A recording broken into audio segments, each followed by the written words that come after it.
Ibu bapa dan saudari-saudara yang terkasih, kita memasuki Minggu Prapaskah yang pertama. Dalam minggu ini kita akan merenungkan tema godaan. Kita tahu bahwa ada perbedaan antara halangan, rintangan dengan godaan. Halangan, rintangan itu sesuatu yang nampak jelas di depan kita, yang langsung mengancam, yang membuat kita merasa tidak nyaman, dan menyadarkan kita untuk melawannya, menghindarinya, atau mengatasinya. Sementara godaan itu sesuatu yang kadang-kadang sangat halus, menarik, menyenangkan, yang buat kita sering terbuai dan tanpa sadar kita masuk dalam jebakannya. Nah, dalam hari ini, bacaan hari ini berbicara lebih banyak tentang godaan yang dialami oleh Yesus di padang gurun. Ada 3 jenis godaan yang dihadapi. Setan menggoda dia setelah berpuasa 40 hari 40 malam. Dalam keadaan lapar, haus, capek, datang godaan dari setan, ubahlah batu ini menjadi roti. Tentu dalam keadaan lapar kita merasa mau makan, dan itu godaan yang sangat menantang kita, menarik kita. Tetapi Yesus mampu mengatasinya. Begitu juga dalam godaan kedua. Yesus adalah seorang anak muda, tokoh yang siap untuk meniti tanda petik karier sebagai nabi, sebagai Mesias. Untuk kita sekarang mungkin orang-orang yang mau terjun ke dunia politik atau dunia karier, mulai mencari pelanggan, mencari pengikut. Nah, setan datangnya godaan yang sangat besar. Kalau engkau menyembah aku, kuberikan seluruh dunia ini kepadamu untuk kamu atur. Bukan gampang bagi seseorang muda untuk menolak godaan, untuk menyangkal godaan seperti ini. Kuasa ada di tangannya, pengaruh ada di tangannya, tahta ada di tangannya. Tapi Yesus juga mampu mengatasinya. Dan yang ketiga, setan membawa Yesus ke bumbungan bait Allah.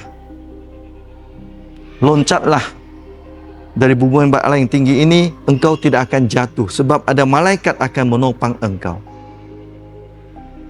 Suatu tawaran tentang ketenaran, tentang kesuksesan, tentang kehebohan, flexing. Tapi Yesus juga mampu mengatasinya.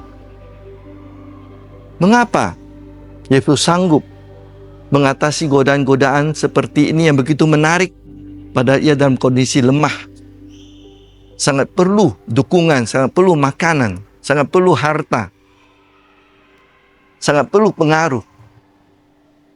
Yang pertama kita belajar dari Yesus ialah ia mengerti dengan baik sabda Tuhan. Ia mengerti dengan baik firman Tuhan. Ketika setan datang dengan tawaran yang dibungkus dengan firman Allah, ia bisa menjawab dengan tepat dengan firman Allah kembali. Sehingga setan gagal. Saudari-saudara terkasih, kita kadang-kadang orang-orang Kristen, orang-orang Katolik ini kurang rajin dalam belajar tentang iman kita. Kita kurang rajin dalam membaca firman Allah. Kita kurang rajin dalam membaca dan merenungkan inti teologi iman kita. Maka ketika ada muncul orang-orang yang bisa memutarbalikkan ayat, orang-orang yang bisa merekayasa cerita seolah-olah nyata, tidak jarang kita heboh. Coba lihat saja, Da Vinci Code muncul. Wah, banyak orang Katolik pikir, oh begitu rupanya ya Yesus dulu punya istri. Nah, sekarang film yang terbaru, Conclave. Wah, begitu rupanya ya cara memilih paus. Oh, paus rupanya punya kemungkinan untuk mempunyai 2 kelamin. Itu tandanya bahwa kita itu sangat gampang dipengaruhi. Entah itu oleh cerita novel yang fiksi, entah itu suatu ayat yang diputar-putar, lalu kita kemudian goyah iman kita. Maka kita diajak untuk benar-benar seperti Yesus, pelajarilah baik-baik firman Allah. Renungkan dengan baik-baik firman Allah. Pelajari dasar iman kita. Supaya orang Kristen, orang Katolik, sehingga kita tidak gampang diombang-ambingkan oleh macam-macam cerita yang tidak benar. Itu yang pertama. Yang kedua, Yesus adalah orang yang teguh dalam misinya, teguh dalam pendiriannya. Prinsipnya jelas. Ya adalah ya, tidak adalah tidak. Ketika Allah memanggil Yesus untuk mewartakan kerajaan Allah, maka Yesus berpegang pada misi tersebut. Aku datang bukan melakukan pekerjaanku sendiri, tapi pekerjaan Bapakku. Bukan kehendakku, tapi kehendak Bapakku lah yang menjadi misi dan visiku. Jadi di hadapan tawaran-tawaran yang menarik ini, Yesus tidak goyah. Karena ia tahu Allah menghendaki apa dari dirinya. Nah, karena itu saudari-saudara terkasih, Yesus mengajar kepada kita supaya kita tahu apa tujuan dan prinsip hidup kita. Mau kemana kita sebagai orang Katolik? Mau menjadi apa kita sebagai orang yang percaya kepada Yesus? Sehingga ketika datang tawaran, godaan, kita tahu bagaimana kita harus menjawabnya. Karena kita tahu langkah kita yang tepat, yang dituntun oleh Roh Kudus sejak kita dibaptis. Dan yang ketiga, Yesus mengajar kepada kita untuk sungguh-sungguh bersetia dan berfirman kepada Allah. Ia tahu bahwa Bapa selalu menyertai dia. Bapa tidak akan pernah meninggalkan dia. Bapa akan mengutus malaikat-malaikat untuk menolong dia, para rasul untuk membantu dia. Maka saudari-saudara terkasih, sebagai orang Katolik, sebagai orang Kristen, kita adalah gereja.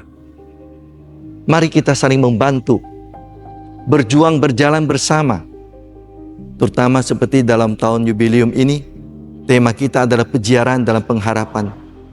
Kita bersama-sama mau berjuang dengan saudara-saudari kita, maju bersama untuk menuju kehidupan yang lebih baru.